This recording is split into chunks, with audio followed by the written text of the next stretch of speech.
Good, good. How are you guys? Great. Good. How are you doing? Yeah, I'm really well. Let's start with you. Sure. This show is so wild and crazy and out there. How did they prepare you for that? Did you read the source material?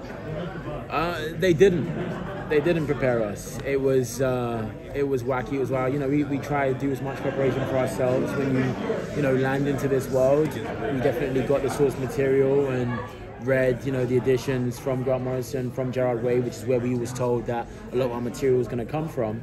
But you never really get to grips on it until you're actually going up the donkey's ass, and then you realize, oh shit, yeah, this is the Doom Patrol, and it gets wackier and weirder each season. And just when you think that you can't get any worse than a talking street or some butts, then you're throwing sex ghosts or jizzing in the street or whatever else comes next. And season 4 is just that. It's bigger, it's better, it's wackier, it's weirder, and yeah, you're gonna love it. Thank you. Hi. I'm wondering, what can you tell us about Victor's journey this season? Yeah. So at the end of season 3, we left Vic in a place where he confronted his father and decided that he is going to take matter into his own hands, and he wants to experience what it feels like to be Vic Stone, what it feels like to be a human, what it feels like to just be a black man. And we saw that when he was having a conversation with Frenzy, and he was questioned about what it means to be black, and that really got to a point where he decided that he had to experience that and had to know what it meant. And so this season we pick up with Vic, losing his cybernetics and going on the journey to try and understand exactly who he is and what it means to be Vic Stone, first and foremost, and make his own choice and his own decision. And we really do, see him battling with what it means to be a hero, because he's lost all the glory of what makes him a hero, But I think he comes to the understanding that being a hero is not just about the cybernetics and the power that he has. It's about the mentality of wanting to protect and serve. So we get to explore that and see where he finally ends up once he makes a decision on what works for him. What do you hope audiences take away from this season? I think one of the big things they'll take away from the season is the Doom Patrol. I think what I mean by that is just the essence of the collective. For so long we've been in a place where they've been fighting against being the Doom Patrol and coming together as a band of superheroes. And it's always been about, going against the grain and going against the mold of what it actually means to be a collective. And this season is the first time where they're forced to come together and forced to be the Doom Patrol in its superhero glory. And we really get to see the moments that we've all been yearning for and we've all been waiting for when we see, this band of freaks together. And even as a fan, all you're wanting is for them to gel and to kind of come together, and we do get to start to see the essence of that this season. So yeah. First off, man, shout out to your barber. That fade is clean. Thank you, bro. Appreciate you, man. No problem. What is the limit do you think Cyborg is willing to go in terms of weirdness? Like you say, y'all go all over the place. Let's okay, this is it. I'm done for Cyborg moment for him. To be honest, I think I'd have to put it down to what the fate is. I don't think there's anywhere that Cyborg is not willing to go, so long as the protection of the people are at risk. And so long as he has an opportunity to be able to save the people or do right by the people, there's nothing that stops his bravery, there's nothing that stops his camaraderie at that point.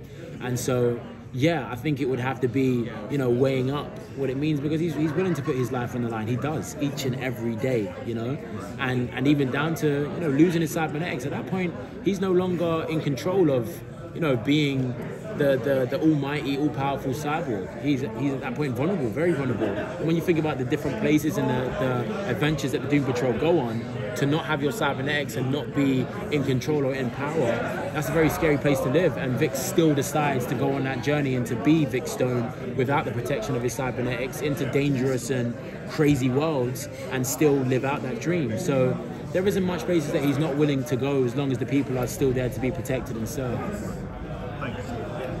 It's a great episode in the previous season where the team goes back in time, and Vic is a great scene with in the store with his dad, and you're told he's looking for a black action superhero, and he's told we don't sell them. Yeah. And it definitely was the case, like maybe 2 decades ago. I'm a big Static Shock fan, and they didn't make any toys. They didn't think kids would buy a Black Syndrome. Now, last decade, you have Cyborg and Miles Morales, you have Black Panther. I'm curious if that scene resonated with you in any way. Oh, 100%.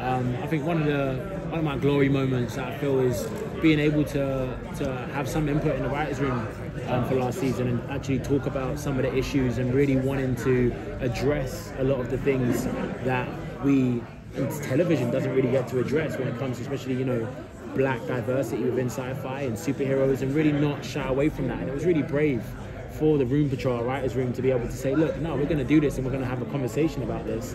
And yeah, it has shifted over that time, but I still think not enough. And until it does, we have to keep having these conversations and keep putting that at the forefront. And so, yeah, I give kudos to the team for allowing us to do that and for putting us in that position. So, yeah, man, it impacted me tremendously. And it was just great to be a part of that journey and that conversation. So the show in general, like you were mentioning, walks this fine line. You're talking a lot about dealing with issues of black diversity, dealing with issues with your character's father. At the same time, you're hitting these really wacky areas too and having a lot of fun. As an actor, can you just talk a little bit about juggling those two tones?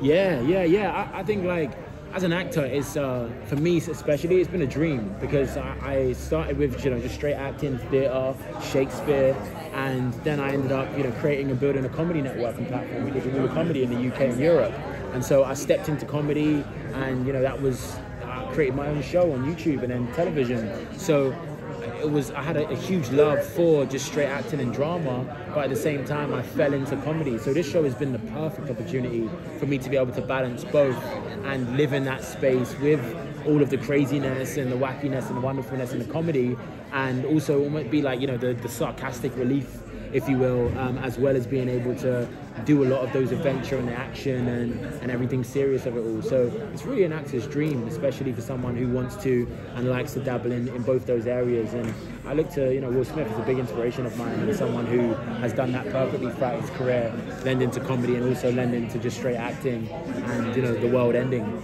So yeah, it's been great, and it's been a great opportunity to play in that world and play in that space. Oh, great. That was awesome. Awesome. Thank you.